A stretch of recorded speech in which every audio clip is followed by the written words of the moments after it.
What's going on, guys? It's Jimmy here. We got some major news here. We just had a new shooting against ICE agents and ICE detainees. I'll get in Texas here. I'll give you the details here of what happened here and how the FBI director, what they're saying here about this and about this type of movement and what is to be watched here going forward. I'll give you the details on that here in this video. Also, President Donald Trump is warning on World War III warnings as he says that NATO should shoot down Russian planes. And I'll let you hear directly from President Donald Trump in this video, as it seems like war is everywhere around us. And we'll go over all that here in this video right now. Let's jump right in. We are live right now here on the YouTube It's Jimmy Show. Let me know if you can see and hear me. Type yes in the chat. Let me know where you're tuning in from. You can let me know your city, state, or even your country, as we have people tuning in here from all around the globe. Don't forget to hit that like button for me here. And if you haven't yet, subscribe down below so you don't miss out on future videos. I will keep you up to date here with everything happening on a daily basis and help me reach 500,000 subscribers. Take a look here. Okay, as you can see here, 2 ICE detainees are dead, 1 wounded in a Dallas, Texas shooting. Wow. The sniper was found dead of a self-inflicted gunshot wound after firing indiscriminately at a building from a nearby rooftop, DHS said. Officials said rounds of ammunition found near the suspected shooter contain anti-ICE messages. Anti-ICE messages found on the shooter's rounds in this incident on Dallas's ICE facility, the FBI said. Authority identified him as 29-year-old Joshua John. Yeah, so take a listen here to the details of this. A deadly shooting at an ICE facility in Dallas this morning. The FBI confirming 2 people were shot and the gunman taking his life afterward. The FBI also confirming they found unused bullet casings engraved with the phrase anti-ICE into it. No ICE officers were harmed. FBI Director Kash Patel says these politically motivated attacks are not a one-off, and the targeting of law enforcement officers has to end. Here's Texas Senator Ted Cruz, who spoke moments ago at the scene. This needs to stop. Violence is wrong. Politically motivated violence is wrong. It was 2 weeks ago today that we saw a political assassination in Utah that tore the heart out of much of this country. This is the 3rd shooting in Texas directed at ICE or CBP. This must stop. Look, in America, we disagree. That's fine. That's the democratic process. But your political opponents are not Nazis. We need to learn to work together without demonizing each other, without attacking each other. Violence has no place. It is wrong. And we should come together. If we want to have a debate about immigration policies, we can do so in the halls of Congress without demonizing each other, and especially without demonizing the men and women who every day put on a badge and go risk their lives to keep us safe. Now let's go live to Brooke Taylor on the ground there in Dallas, Texas, with the latest on this tragic story. Brooke.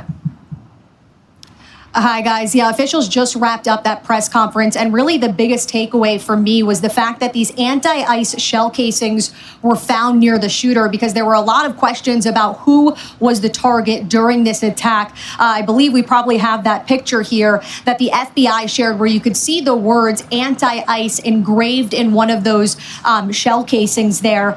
So this is up. We're getting new updates by the minute, but I'll break it down for you what we know so far. So the shooter, police say, was at a building next to this ICE facility, started firing into an unmarked van, and we're told from officials that 3 detainees inside of that van were shot at. One of the detainees died, and then the gunman turned the gun on himself, and he was shot and killed as well. Officials during this press conference spoke a lot about the rhetoric surrounding ICE agents, how it has to stop or you have something like this happen. Take a listen to what they said during this press conference.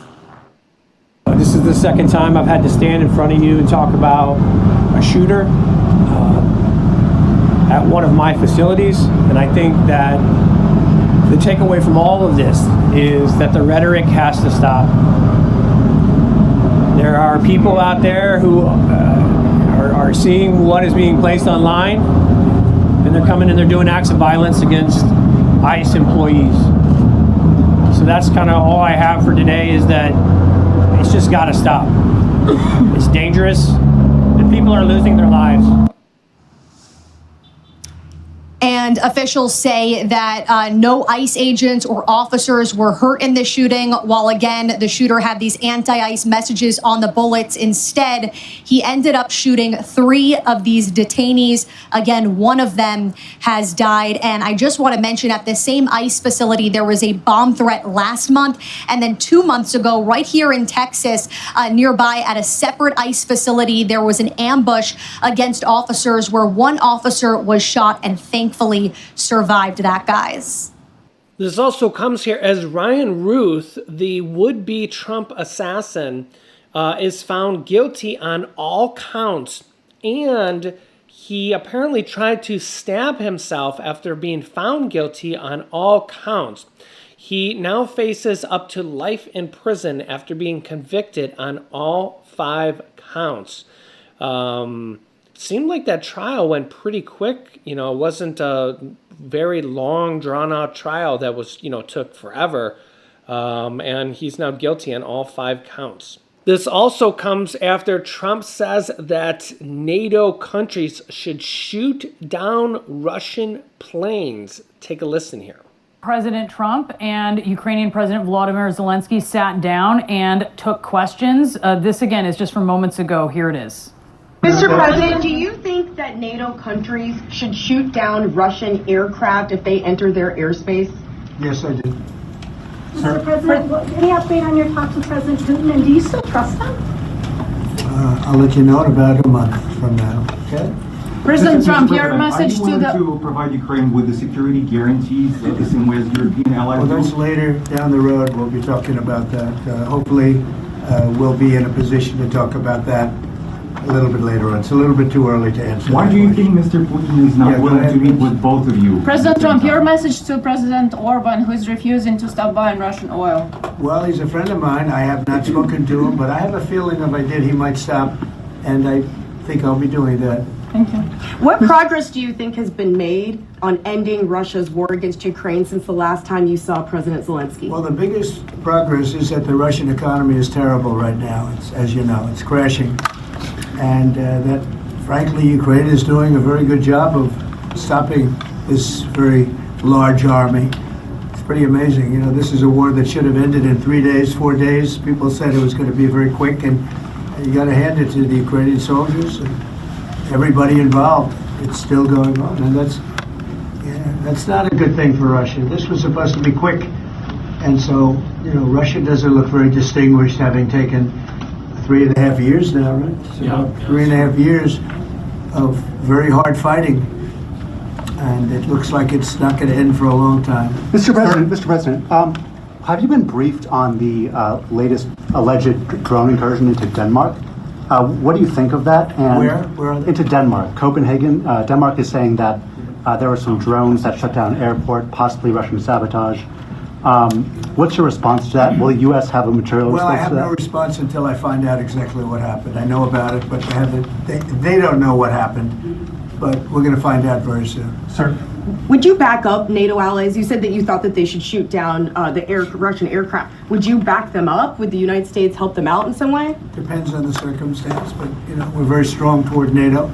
NATO has stepped up. When they went from 2% to 5%, that was great unity. Trillions of dollars is being pumped in, and they're paying us for the weapons that we send. But that was a big day. That nobody thought a thing like that could happen. You had countries that weren't paying 2%, and now they're all paying 5%. That's a lot of money. It's a lot of weapons they're buying, and they're buying them from us. They're buying them from the U.S. In the old days, Biden gave them everything, gave them $350 billion worth of money and weapons. It's a lot of money and a lot of weapons, and we got really not much for it. We gave the money to Ukraine to fight, and they've proven they're very brave. I mean, look, they're fighting, and this is a war going on 3.5 years, and people thought it would be over quickly because Russia's a big military power, and Ukraine, I tell you, they are good fighters. Got to hand it to them. They have a lot of courage, a lot of guts. Thank you very much, everybody. Thank you, guys. Yeah, so President Donald Trump says that NATO countries should shoot down Russian planes, basically, if they enter into their territory, which they have been here recently with Russian jets and drones. They have shot the drones down, but they have not shot down the jets. Let me know in the comment section, do you think they should shoot down the Russian jets? As Russia has been very brazenly here recently, basically invading NATO territory and airspace here recently, almost on a daily basis. And NATO has invoked Article 4 on 2 different occasions here just in the last several days, which is very concerning, and it makes you wonder, what is Russia trying to do? Are they trying to invoke a World War III? Are they trying to invoke NATO to attack them? Why? Why would they want, 30-some countries to attack Russia? It's kind of strange, and it makes you wonder if something larger, a larger war is on the horizon. Trump warned of World War III here. In my previous video, I showed it, one of his interviews. It says this could be on the horizon because Russia just does not seem to want peace. They don't want peace talks. They don't want to stop. They're 3.5 years into this war, and they can't even, win the war against Ukraine. They're still there battling Ukraine, and have only gone, a small portion of the way into Ukraine. And they were supposed to be, one of the top 5 militaries in the world. And, they were supposed to do that in a week or two or in a few days. And here they are 3.5 years later, and Ukraine is still holding them off. So why would they want to, bring NATO and all these other countries into the war and have NATO attacking Russia as well? It is concerning and strange all at the same time. So share this video on social media, share this video with your friends. I will keep you up to date. If you haven't yet, subscribe down below so you don't miss out on future videos, and we will see what happens. Click here with the newest details about Trump's $2,400 stimulus checks, or click here to see NATO invoking Article 4.